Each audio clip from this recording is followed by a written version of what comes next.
நாம் தமிழர் மீண்டும் தன்னோட வாக்கை திருப்பி எடுக்க முடியும். காரணம், விஜய் தனித்து போட்டியிட்டு ஈழத்தமிழர் ஆதரவாளர் பிரபாகரன் படத்தெல்லாம் அங்கங்கே நாகப்பட்டினம் கூட்டங்கள்லாம் கொண்டு வந்து தான் இந்த 4% வாக்கு பின்னடைவு கொடுத்தாரு. ஆனால் அவர் இன்னைக்கு காங்கிரஸ் கூட கூட்டணி போகும்போது விஜய்க்கு ஆதரவாக விழுந்த காங்கிரஸ் எதிர்ப்பு வாக்கு நாளைக்கு சீமான் பக்கமே வரலாம். சீமான் தொடர்ந்து தனித்து போட்டியிடுறாரு. விஜய் சந்தர்ப்ப நிந்தம் காரணமாக கூட்டணி இல்லாமல் தனித்து போட்டியிட்டவர் அடுத்தால அவர் காங்கிரஸ் கூட்டணி நோக்கி போகிறாரு. அதை எப்படி மக்கள் ஏற்றுக்கிறாங்கங்கிறது தேர்தல் முடிவு தான் தெரிவிக்கும். ரிட்டைன் பண்ணது தான் சாதனை. சில இடங்களில் 8 வந்திருக்காங்க. இப்போ அதே வீகத்தை மற்ற இடங்கள்லையும் பண்ணியிருப்பாங்கன்னா அங்கேயும் 8 வந்துடும். ஸோ அந்த சூழல் எதிர்பாராத ஒரு சூழலாட்டு விஜயோட ஒரு 35 விழுக்காடு ஏறி வந்ததில் நாம் தமிழர் ஒரு 4 விழுக்காடு. சீமான் பேசுறதுல சீமானுக்கு சாதகம் இல்லாத செய்திகளை தான் ஊடகங்கள் வெளியிடும். யாருக்கோ சாதகமான செய்திகளை சீமானை பேச வச்சு வெளியிட்டு இருக்கும்போது சீமான் இதெல்லாம் விட்டுக்கிட்டு ஒரு அரசின் டூஸ் அண்ட் டூநாட்ஸ் அதை ஒரு 3 மாதம் கழித்து ஒரு மீட்டிங்காக பேசினா அது பரபரப்பாக உலகம் ஃபுல்லாக போகும்.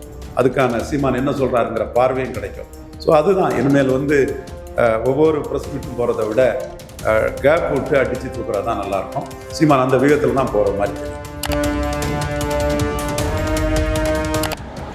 சீமான் இன்னர் லைன் பெர்மிட்டை பற்றி பேசிகிட்டு இருந்தார், எல்லாருக்கும் தெரியும்.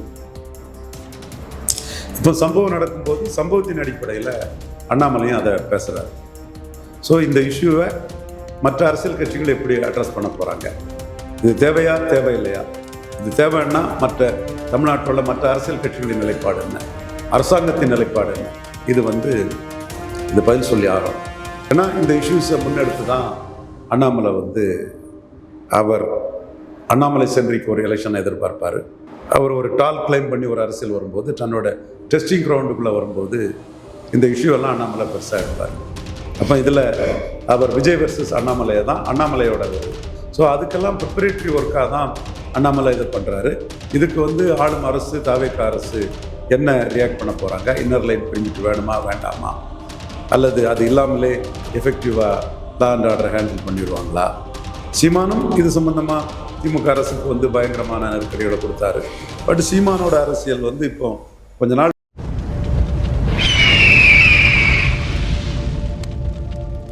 அரசியல் கருத நேயர்களுக்கு வணக்கம். இன்று நம்மோட சிறப்பு அரசியல் தலைவரான திரு ரவீந்திரன் துரைசாமி. வணக்கம் சார். தம்பி, எப்படி இருக்கீங்க சார்? நல்லா இருக்கு தம்பி. சார், தமிழ் தேசிய போக்கை அண்ணாமலை கடைப்பிடிக்கிறாரா அப்படின்றது இப்போ கேள்வியா இருக்கு. இந்த இன்னர் லைன் பர்மிட் ரொம்ப நாளா நாம் தமிழ் கட்சி பேசிட்டு வரக்கூடிய ஒண்ணு. அந்த விஷயத்தை இப்போ அண்ணாமலை தொட்டிருக்காரு. எப்படி பாக்குறீங்க இந்த விஷயங்கள்லாம்? அது விஜய்க்கு நெருக்கடிங்கிறது இஷ்யூ பேஸ்டாக தான் வரும். அவர் என்டர் பண்ணும்போது பல இஷ்யூஸ் இருந்தது. எந்த இஷ்யூஸ்லையுமே அவர் அட்ரஸ் பண்ணலை. அட்ரஸ் பண்ண வேண்டிய தேவை இல்லைன்னு அவர் நினச்சார். இப்போ காக்ரோச் ஜனதா பார்ட்டி போகிறாங்கல்ல, இந்து முஸ்லீம் இஷ்யூஸில் அட்ரஸ் பண்ண மாட்டாங்க, அவங்க இஷ்யூவை மட்டுமே சொல்லி போகிறாங்கல்ல, ஸ்டூடெண்ட்ஸ் இஷ்யூ, அந்த மாதிரி பல கண்டென்ஷியஸ் இஷ்யூஸில் விஜய் தான் அட்ரஸ் பண்ணலை. சீமான் இன்னர் லைன் பெர்மிட்டை பற்றி பேசிகிட்டு இருந்தார், எல்லாருக்கும் தெரியும். இப்போ சம்பவம் நடக்கும்போது சம்பவத்தின் அடிப்படையில் அண்ணாமலையும் அதை பேசுகிறார். ஸோ இந்த இஷ்யூவை மற்ற அரசியல் கட்சிகள் எப்படி அட்ரஸ் பண்ண போகிறாங்க, இது தேவையா தேவையில்லையா, இது தேவைன்னா தமிழ்நாட்டில் உள்ள மற்ற அரசியல் கட்சிகளின் நிலைப்பாடு என்ன, அரசாங்கத்தின் நிலைப்பாடு என்ன, இது பதில் சொல்லி ஆகணும். இது இன்னைக்கு இல்லைன்னா நாளைக்கு இது பதில் சொல்லி ஆக வேண்டிய ஒரு இஷ்யூ. ஏன்னா இந்த இஷ்யூஸை முன்னெடுத்து தான் அண்ணாமலை சென்றிக்கு ஒரு எலெக்ஷனை எதிர்பார்ப்பார். அவர் ஒரு டால் கிளைம் பண்ணி ஒரு அரசியல் வரும்போது தன்னோட டெஸ்டிங் கிரவுண்டுக்குள்ளே வரும்போது இந்த இஷ்யூ எல்லாம் அண்ணாமலை பெருசாக எடுப்பார். அப்போ இதில் அவர் விஜய் வெர்சஸ் அண்ணாமலையை தான் அண்ணாமலையோட ஒரு அரசியல் இதாக போகுது. It is testing ground Annamalai decide பண்ணுவார் டைம் வரும்போது. ஸோ அதுக்கெல்லாம் ப்ரிப்பரேட்டரி ஒர்க்காக தான் அண்ணாமலை இது பண்ணுறாரு.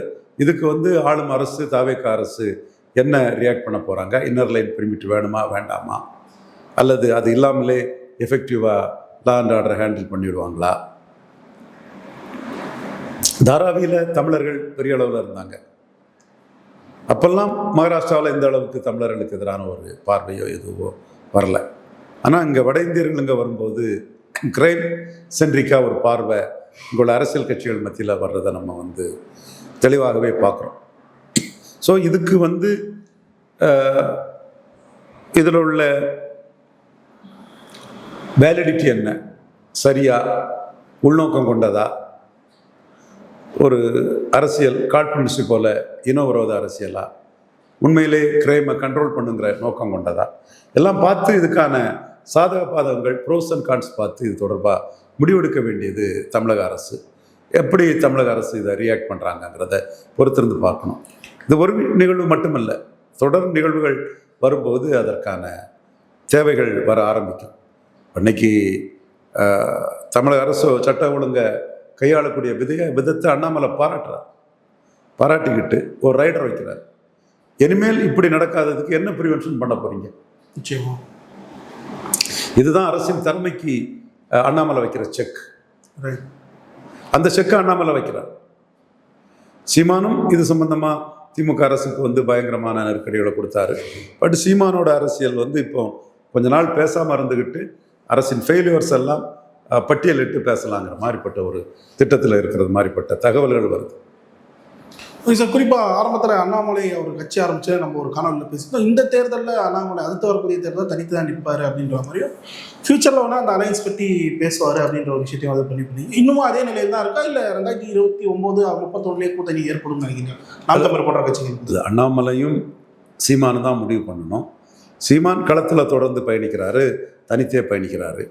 அண்ணாமலை எந்த களத்தை தனக்கு சாதகமான களமாக தேர்ந்தெடுக்க போகிறாருங்கிறது அண்ணாமலையோட பார்வை, ஜட்ஜ்மெண்ட் இதை பொறுத்து இருக்குது. அது நமக்கு என்னன்னு தெரியல. பட் அவர் களத்துக்குள்ளே ஒரு அமைப்பாக நிற்கிறார். ஒரு அரசியலாக என்னைக்கு களங்காண போகிறாருங்கிறது அவர் எடுக்கிற முடிவை பொறுத்து இருக்குது. அதை நாம் வெயிட் அண்ட் வாட்ச் தான் பண்ண முடியும். விஜய் அவர்களை பொறுத்த வரைக்கும் இப்போ அவருக்கு எங்கேருந்து வாக்குகள் வந்திருக்குன்றத நம்மளால அனலைஸ் பண்ண முடியும். ஸோ விஜய்க்கு ஒரு ஆல்டர்னேட்டிவ் ஸ்ட்ரென்த்தாக இவங்களை பார்க்க முடியுதுன்னு நினைக்கிறீங்களா சார்? அண்ணாமலை சீமான் போன்றவங்க கூட்டணி அமைச்சு கண்டிப்பாக பார்க்கலாம். இன்னைக்கே ஒரு ஃப்ரெண்டு ரோஹித் மனோகர்னு ஒரு ஃப்ரெண்டு ஓபிசிஸ் எல்லாம் அடுத்த சட்டமன்ற எலெக்ஷனில் அண்ணாமலை பின்னாடி திரளுவாங்கங்கிற ஒரு கருத்தை அவர் முன்னெடுக்கிறார். காரணம் என்ன சார்? காரணம் என்னன்னு சொல்றது? காரணம் Vijay party Christian Dalit backing கம்யூனிட்டியாக கொண்ட பார்ட்டியாக இருக்குதுங்கிறத அவர் ஒரு கணக்காக போடுறார். So long time to go. But அந்த ஸ்கீமிங், அந்த திட்டமிடல், அந்த எதிர்பார்ப்பு, அந்த தகவமைப்பெல்லாம் அதை நோக்கி தான் இருக்குது. நான் இதை ஆரம்ப கட்டத்திலே ஒரு யூடியூப்பர் என்கிட்ட விரும்பினார். நான் பேசலை. ஏன்னா அண்ணாமலைக்கிட்டையும் அட்டவணை பிரிவினர் கிறிஸ்தவர்கள்லாம் நிறைய வர்றாங்க. எங்கள் ஊர் லிட்டில் ஃப்ளவர் கான்வென்ட் கன்னியாகுமரி, சிறுமலர், பாஜகன்னு சொல்லிட்டு பார்க்கலன்றீங்க? பாஜகவை பார்க்கல. அவங்கெல்லாம் நிறைய டீச்சர்ஸே 7-8 பேர் வீத லீடரில் சேர்ந்திருக்கதாட்டு அங்குள்ள நண்பர் தம்பி ஒருத்தர் சொன்னார். ஓகே சார், இப்போது இதை தொடர்ந்து பல நடிகர்கள் இப்போ தொடர்ச்சியாக அரசியலுக்கு வரத விரும்புகிறாங்க. விஜய் அவர்களே அந்த வெற்றியை பார்த்து நம்மளும் வெற்றி அடைய முடியும்னு சொல்லிட்டு வராங்களா என்னன்னு தெரியல. எப்படி பார்க்குறீங்க சார் இந்த போக்கெல்லாம்? வரவேற்கத்தக்கது. விஜயின் வெற்றி தான் காரணம். விஜயின் அரசியல் வெற்றி தான் அண்ணாமலை தனி அமைப்பு தொடங்கி விஜய்க்கு ஒரு மாற்றா வரணுங்கிற அந்த எண்ண ஓட்டம் அண்ணாமலைக்கு வர்றதுக்கு காரணம். நம்மெல்லாம் எதிர்பார்த்த மாதிரி விஜய் 3வது இடத்துல இருந்தால் அண்ணாமலை தனி இயக்கம்ங்கிறதுக்கு ஒரு ஹோப்ஃபுல்லாக போயிருக்க மாட்டார். விஜய் 35 விழுக்காடு வந்தது தான் அண்ணாமலைக்கு ஹோப்பை கொடுத்துருக்குது. ஒரு ஸ்டார் கேண்டிடேட்டாக இவர் ராகவா லாரன்ஸுக்கு ஹோப்பை கொடுத்துருக்குது. இவர் தேர்தல் வெற்றிக்கு பிறகு வந்ததா முன்ன வந்ததான்னு தெரியல. ரிலீஸ் தேர்தல் வெற்றிக்கு பிறகு தான் ரிலீஸ் ஆயிடுச்சு. கருப்பு படத்திலே வழக்கறிஞர்களோட தவறுகளை சுட்டி காட்டினவர் அரசியல்வாதிகள் தவறு அடுத்தால சுட்டி காட்டுவான்னு அந்த படத்தில் இவர் சூர்யா பேசுகிறார் இல்லையா? அது மாதிரி சிவகார்த்தியன் மன்றங்கள்லாம் தினம் ஒரு நற்பணின்னு தமிழ்நாடு ஃபுல்லாக நற்பணி பணிகளை அவங்க செய்துட்ருக்குறாங்க. ராகவா லாரன்ஸு குதிக்கவான்னு கேட்டு குதிங்கன்னு மக்கள் சொல்லி குதிக்க தயாராகிட்டார். இந்த மாதிரி நடிகர்கள் தொடர்ச்சியாக அரசியலுக்கு வர்றது எதிர்த்தவனே அவங்க குறிப்பிடுறது நாம் தமிழருக்கு தான் ஆபத்துன்ற மாதிரி ஒரு சிக்னல் கொண்டு வராங்க. என்னதான் இப்போது விஜய் அவர்கள் நிலையில் பல வாக்குகள் பிரிந்தாலும் 4% கோர் ஓட் பேங்கை திருப்பி ரீடைன் பண்ணியிருக்காங்க. அந்த விஷயத்தை எப்படி சார் பார்க்குறது?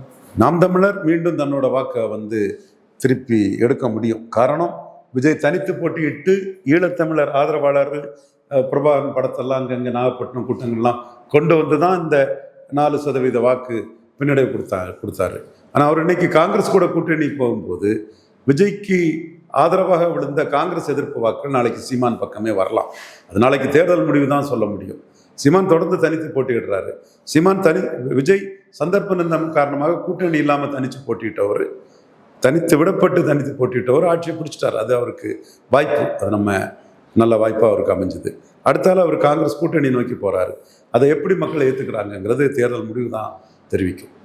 இப்போ நீங்கள் சொன்ன மாதிரி இந்த ஆஃப்டர் எலெக்ஷன் அவங்க பண்ண அலையன்ஸ் மக்களிடம் அதிருப்தியை ஏற்படுத்தியிருக்கும்னு சொல்லி நம்புறீங்களா? அது கண்டிப்பாக காங்கிரஸ் உட்பட 13 பண்ணதும் ஒரு முறைகேடான அரசியல், அநாகரிகமான அரசியல்.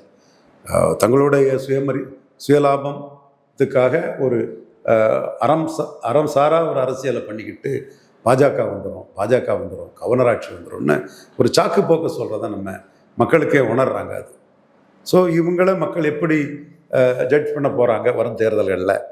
அது ஒரு கட்டத்தில் 2009ஆம் ஆண்டு மாறி கூட்டணி பண்ண பாமகவை தோக்கடிச்சாங்க. அந்த மாதிரி இப்படி ஒரு முறைகேடான ஸ்டாலின் முதல்வர்னு சொல்லிக்கிட்டு விஜய் முதல்வர்னு கூட்டணி சேர்ந்துக்கிட்டு விஜய்க்கு கூட்டணி அரசை உருவாக்கி அந்த அரசில் ஆதிக்கம் செலுத்திச்சுக்கிட்டு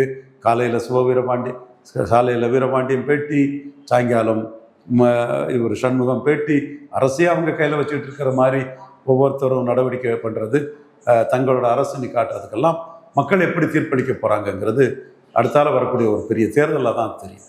சார், திமுகவோட திட்டம் என்னவா சார்? இப்போ தனித்து விடப்பட்டிருக்காங்களா திமுக, இல்லை தனித்து போட்டிட்டு வென்று காட்டுவாங்கன்னு சொல்லிட்டு ஐடியாவோட செயல்படுவாங்களான்றது கேள்வி. திமுக ஜாதிவாரி கணக்கெடுப்பு நடந்து முடிஞ்சதும் அன்புமணிக்கு ஃபோன் பண்ணி பாராட்டியிருக்காரு மு.க. ஸ்டாலின். அப்போ வட தமிழகத்தில் அன்புமணி ஒரு அசைக்க முடியாத சக்தியாக, ஒரு மிகப்பெரிய ஒரு சக்தியாக அன்றைக்கி உருவாயிட்டார்.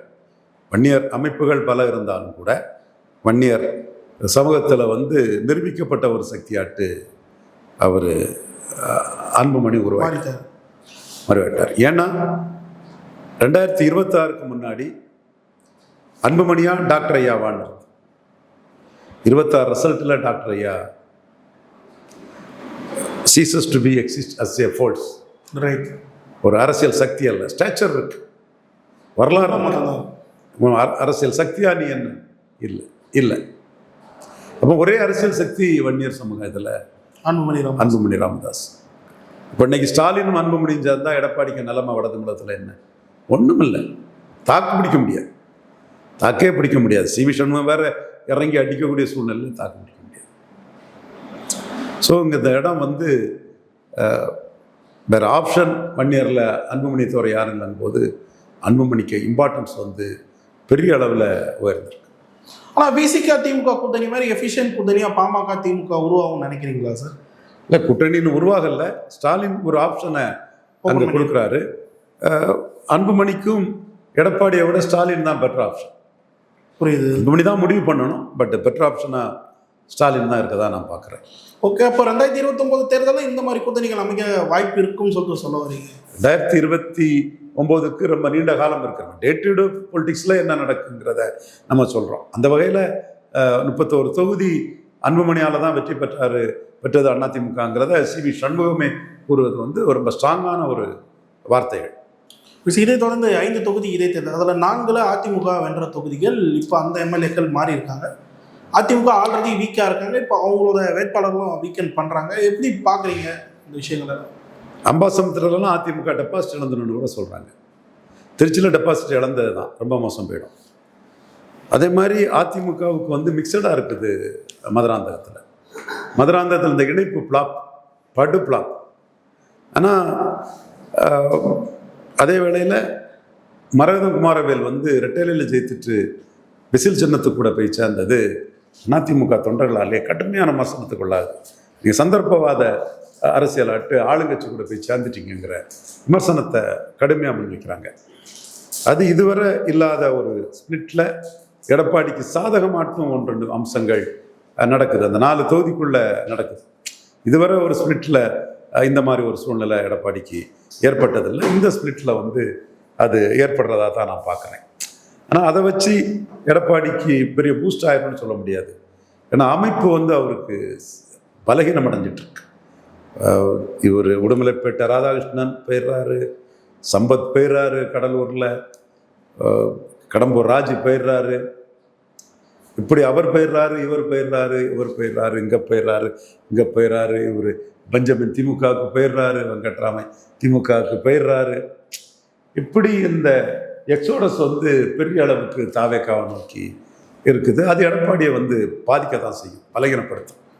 எடப்பாடி அவர்கள் அந்த கட்சியை மீட்டு நீங்கள் நிறைய டைம் சொல்லியிருக்கீங்க, அவருக்கான அந்த பண்பு அதில் இல்லை அப்படின்ற, கட்சியை மறுகட்டமைப்பு பண்ணுற ஐடியாவிலே அவர் இல்லைன்ற மாதிரி தான் தெரியுது. எப்படி பார்க்குறீங்க இந்த விஷயம்? இல்லை, அந்த இடத்துல அவர் சிவி சண்முகத்தையும் இவர் விஜயபாஸ்கர், ஹெல்த் விஜயபாஸ்கர், விராலிமலை விஜயபாஸ்கர், புதுக்கோட்டை விஜயபாஸ்கர் நல்லா ட்ரீட் பண்ணியிருக்கலாம். ஒரு சின்ன தவறு நடந்துட்டு பெருஞ்சர் அண்ணா பிறந்த வழியில் மறப்போம் மன்னிப்போம்னு, எதையும் தாங்கும் இதயம் வேண்டும்னு அண்ணா சொன்னார் இல்லையா? அந்த மாதிரி நம்ம கட்சி, நம்ம லீடர்ஸு அவங்கள பழைய கௌரவத்துலேயும் அந்தஸ்துலேயுமே அவங்கள உலா விட்டுருவோமே, அதான் நமக்கு லாபம். அவங்கள மீண்டும் கைகால உடச்சி போட்டு ஒரு சின்ன தவறு பண்ணதுக்காக அவங்கள இது பண்ணி நம்ம பண்ணுறாலும் என்ன இருக்குது? அண்ணாமலையில் வந்து அரசு மறப்போம் மன்னிப்போம்னு அதை செயல்படாண்டாமாங்கிற எண்ணம் வந்து பலர்கிட்டையும் இருக்குது. ஏன்னா விஜயபாஸ்கரால் புதுக்கோட்டை டிஸ்ட்ரிக்ட் நஷ்டமாகும். ஏற்கனவே சரியில்லாமல் நீங்கள் பாஜகட்ட கொடுத்த இடம். அதே மாதிரி சிவி சண்முகத்தால் வட தமிழகத்திலே வன்னியர்கள் மத்தியில் ஒரு நஷ்டம் வரும். அப்போ அவர் அந்த கௌரவமாக அந்தஸ்தா அவரை நடத்தியிருக்கணும். அது ரெண்டு பேரையும் அப்படி நடத்தாதது வந்து எடப்பாடியோட ஒரு கணிப்பில் உள்ள ஒரு தவறாக தான் நான் பார்க்குறேன். சார், இப்போது எடப்பாடி அவர்கள் ஆல்ரெடி வீக் ஆகிட்டு வர்றாரு. 2024 நம்ம கூட பேசியிருக்கோம். அண்ணாமலை வெகு அதிமுக வீக்கெண்ட் பண்ணதை பார்க்க முடியுது. திருப்பி இப்போது அண்ணாமலை களத்துக்கு வருது. அதிமுகவுக்கு எந்த அளவுக்கு வீக்கை ஏற்படுத்தும் நினைக்கிறேன்? என்னைக்கு அதிமுக களத்துக்குள்ளே வராரோ அன்னைக்கு எடப்பாடிக்கு அது கொங்கு மண்டலத்தில் மிகப்பெரிய வீக்னஸை கொடுக்கும். 40 வயதுக்கு குறைவான கொங்கு வேளாளர் கம்யூனிட்டி இளைஞர்கள் எல்லாம் அண்ணாமலை பின்னாடி தான் நிற்பாங்க, எடப்பாடி பின்னாடி நிற்க மாட்டாங்க. ஸோ அந்த காலம் எப்போன்னு தெரியாது, அண்ணாமலை தான் அதை டிசைட் பண்ணணும். அண்ணாமலை அந்த டெஸ்டிங் கிரவுண்டு என்னைக்கு எந்த டைம்னு முடிவு பண்ணும்போது அந்த கிரவுண்டில் இருக்கக்கூடிய எடப்பாடி மிகப்பெரிய பாதிப்பை அடைவார். விஜயால பெரிய பாதிப்பு எடப்பாடிக்கு வரல, 20-21 ஆக்கிட்டார். அண்ணாமலை என்னைக்கு களத்துக்குள்ளே வராரோ அன்னைக்கு எடப்பாடிக்கு பெரிய பாதிப்பு இருக்குது. எந்த வாக்குகளை பிரிப்பார்? கொங்கு வேளாளர், அப்புறம் கொங்கு வேளாளர் மற்றும் கொங்கு மண்டலத்தில் உள்ள மற்ற சமூக வாக்குகளையும் வந்து எடப்பாடிகிட்ட இருந்து அவர் பிரித்து எடுக்கக்கூடிய வாய்ப்புகள் பிரகாசமாக இருக்குது. அது குறிப்பாக கொங்கு வேளாளர் சமூக இளைஞர்கள் வாக்கு வந்து பிரிஞ்சிடும். எனக்கிட்ட தொடர்பில் இருக்கவங்களே அதைத்தான் சொல்கிறாங்க, நண்பர்கள் தம்பிமாரெலாம். அதே போல் எடப்பாடிக்கு அன்புமணி தனிச்சு நின்னாலோ, அன்புமணி திராவிட முன்னேற்ற கழகத்தில் கூட்டணி வச்சாலோ மன்னியர்பட்டில் எடப்பாடிக்கு பெரிய இடர்பாடு. ஸோ இந்த 21 ரீட்டைன் பண்ணுறது கஷ்டம்ன்றீங்க. திருப்பி எதிர்கால தேர்தல் இந்த மாதிரி விஷயங்கள் நடந்தா இந்த பிளவுபட்டு அதிமுக எழுச்சிங்கிறது வந்து ஒரு சாதகம்தான். ரெட்டலையில் ஜெயித்தவங்க எப்படி போகலாங்கிறத தான் பண்ணுறாங்க. எட்டியப்ப சோழன் ஒரு வன்னியர் சமூக சகோதரரை எடப்பாடிக்கு ஆதரவாக பண்ணுறாரு. பலரும் அந்த யூடியூப்லாம் அங்கங்கே பாடல்கள் அதெல்லாம் பண்ணி எடப்பாடிக்கு ஆதரவாக ஸ்பான்டேனியஸாட்டு அது காசு கொடுத்துன்னு நாங்கள் நினைக்கிறதில்ல வருது. ஆனால் ஸ்ட்ரக்சர் பலகீனப்பட்டு கடம்பூர் ராஜி, உடுமலை ராதாகிருஷ்ணன்லாம் போகிறதும் கண்டிப்பாக 21 வந்து புல் டவுன் பண்ணி கீழே கொண்டு போகத்தான் செய்யும். குறிப்பாக அன்புமணி மேட்ரு வந்து எடப்பாடிக்கு வந்து ஒரு பெரிய ஹர்டலாக எதிர்காலத்தில் வரப்போகுது. இந்த மாதிரி சூழ்நிலையில் இப்போ வரக்கூடிய இடைத்தேர்தலில் என்டிகே என்ன மாதிரி பர்ஃபார்ம் பண்ணுவாங்கன்னு நினைக்கிறீங்க சார்? என்டிகே தனிச்சுன்னு சொல்கிறாங்க, அது பார்ப்போம் எப்படி வருதுங்கிறத நம்ம பார்ப்போம். என்டிகே பற்றி நான் 2026 சொன்னது தப்பாக போனதுனால கொஞ்சம் காஷியஸாட்டே என் கருத்தை சொல்ல கடமைப்பட்டிருக்கேன். என்டிகே வர வேண்டிய கட்சி, அது பல சந்தர்ப்ப சூழ்நிலையில் பின்னடைவை சந்திச்சிருச்சு. மீண்டும் தொடர்ந்து தனித்து போட்டிட்டு அவங்க மேலிருந்து வர நிற்பாங்க. பார்ப்போம், களம் வரட்டு நம்ம அதுக்குள்ளே பேசுவோம். இல்லை சார், அவங்க பாயிண்ட் ஆஃப் வியூவில் தான் எனக்கு ஒரு கேள்வி சார். 4% போயிடுச்சுன்னு சொல்லிட்டு நினைப்பாங்களா, இல்லை 4% ரீட்டைன் பண்ணியிருக்கோம் இந்த ஆலையிலையும் அப்படின்னு சொல்லிட்டு பாசிட்டிவாக மூவ் பண்ணி போவாங்களான்ற கேள்வி. ரீட்டைன் பண்ணது தான் சாதனை. சில இடங்களில் 8 வந்திருக்காங்க. அப்போ அதே வீகத்தை மற்ற இடங்கள்லையும் பண்ணியிருப்பாங்கன்னா அங்கேயும் 8 வந்திருக்கும். ஸோ அந்த சூழல் வந்து எதிர்பாராத ஒரு சூழலாட்டு விஜயோட ஒரு 35 விழுக்காடு ஏறி வந்ததில் நாம் தமிழர் ஒரு 4 விழுக்காடு இழந்துட்டு. இறுதியாக ஒரே ஒரு கேள்வி சார். தொடர்ச்சியாக ஊடகங்களை சீமான் அவர்கள் புறக்கணிச்சுட்டே வராரு. இவ்வளோ நாட்கள் அப்படி இல்லை, இப்போ அப்படி பண்ணுறாரு ஆஃப்டர் எலெக்ஷன். எப்படி பார்க்குறீங்க? நல்லதுதான்.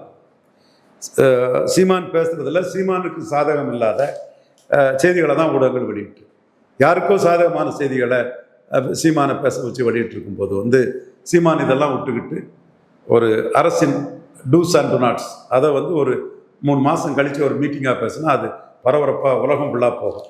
அதுக்கான சீமான் என்ன சொல்கிறாருங்கிற பார்வையும் கிடைக்கும். ஸோ அதுதான் இனிமேல் வந்து ஒவ்வொரு ப்ரெஸ் மீட்டும் போகிறத விட கேப் விட்டு அடித்து தூக்குறது தான் நல்லாயிருக்கும். சீமான் அந்த விதத்தில் தான் போகிற மாதிரி தெரியும். கண்டிப்பாக காங்கிரஸ் உட்பட 13 பேர் பண்ணதும் ஒரு முறைகேடான அரசியல், அநாகரிகமான அரசியல். தங்களுடைய சுயலாபத்துக்காக ஒரு அறம் சாரா ஒரு அரசியலை பண்ணிக்கிட்டு பாஜக வந்துடும் கவர்னராட்சி வந்துடும்னு ஒரு சாக்கு போக்க சொல்கிறத நம்ம மக்களுக்கே உணர்றாங்க. அது ஸோ இவங்கள மக்கள் எப்படி ஜட்ஜ் பண்ண போகிறாங்க வரும் தேர்தல்களில்? அது வந்து ஒரு கட்டத்தில் 2009ஆம் ஆண்டு மாறி மாறி கூட்டணி பண்ண பாமகவை தோக்கடிச்சாங்க. அந்த மாதிரி இப்படி ஒரு முறைகேடான ஸ்டாலின் முதல்வர்னு சொல்லிக்கிட்டு விஜய் முதல்வர்னு கூட்டணி சேர்ந்துக்கிட்டு விஜய்க்கு கூட்டணி அரசை உருவாக்கி அந்த அரசில் ஆதிக்கம் செலுத்திச்சுக்கிட்டு காலையில் வீரபாண்டியன் பேட்டி, சாயங்காலம் இவர் சண்முகம் பேட்டி, அரசே அவங்க கையில் வச்சுக்கிட்டு இருக்கிற மாதிரி ஒவ்வொருத்தரும் நடவடிக்கை பண்ணுறது, தங்களோட அரசு காட்டுறதுக்கெல்லாம் மக்கள் எப்படி தீர்ப்பளிக்க போகிறாங்கங்கிறது அடுத்தால வரக்கூடிய ஒரு பெரிய தேர்தலில் தான் தெரியும். திமுக ஜாதிவாரி கணக்கெடுப்பு நடந்து முடிஞ்சதும் அன்புமணிக்கு ஃபோன் பண்ணி பாராட்டியிருக்காரு மு.க. ஸ்டாலின். அப்போ வட தமிழகத்தில் அன்புமணி வந்து ஒரு அசைக்க முடியாத சக்தியாக, ஒரு மிகப்பெரிய ஒரு சக்தியாக அன்றைக்கி உருவாயிட்டார். வன்னியர் அமைப்புகள் பல இருந்தாலும் கூட வன்னியர் சமூகத்தில் வந்து நிரூபிக்கப்பட்ட ஒரு சக்தியாட்டு அவர் அன்புமணி உருவாயிட்டார். ஏன்னா 2026க்கு முன்னாடி அன்புமணியா டாக்டர் ஐயாவான்னு 26 ரிசல்ட்டில் டாக்டர் ஐயா ceases to be exist as a force. Right. ஒரு அரசியல் சக்தி அல்ல, ஸ்டாச்சர் இருக்கு, வரலாறு. அரசியல் சக்தியா நீ என்ன? இல்லை. அப்போ ஒரே அரசியல் சக்தி வன்னியர் சமூகத்தில் அன்புமணி ராமதாஸ். இப்போ இன்னைக்கு ஸ்டாலினும் அன்புமணியும் சேர்ந்தா எடப்பாடிக்கு நிலைமை வட தமிழகத்தில் என்ன? ஒன்றும் இல்லை, தாக்கே பிடிக்க முடியாது. சி.வி. சண்முகம் வேற இறங்கி அடிக்கக்கூடிய சூழ்நிலை தாக்கு பிடிக்க முடியாது. ஸோ இந்த இடம் வந்து வேறு ஆப்ஷன் வன்னியரில் அன்புமணி தவிர யாரும் இல்லைன்னு போது அன்புமணிக்கு இம்பார்ட்டன்ஸ் வந்து பெரிய அளவில் உயர்ந்திருக்கு. சார், பலர் கேள்வி தெளிவாக இருந்துச்சு. நேரத்துக்கு நன்றி சார்.